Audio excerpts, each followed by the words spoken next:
Greetings, subscribers and friends. This is the stock tank pool that I made a couple of years ago. I had a client that was using this to cool off. He didn't have a pool, and he's from California, so he went down and bought this. He only used it once, he said. I cleaned it out real well, of course.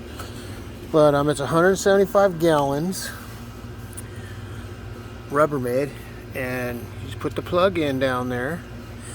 And then what I did is I went on Amazon and I got this Intex pool filter, and I drilled some holes in there for an inlet and an outlet to filter the water out.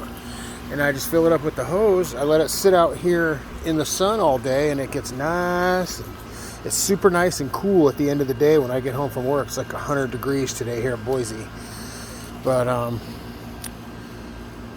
I've never had more than one person in here, but I imagine two people could sit in here and kind of scrunch around together, but it's got plenty of room. If you can't afford a pool, this is a great alternative. I've seen lots of people, they build up like a deck around it or whatever. But when it's 100 degrees, boy, you got to get in some water, you know what I mean? So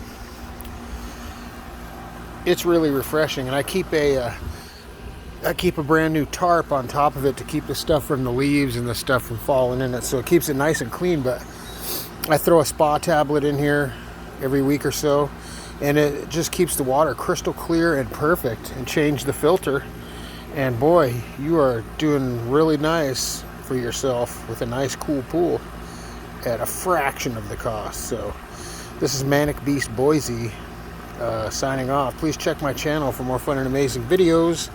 Like and subscribe. Smash that like button.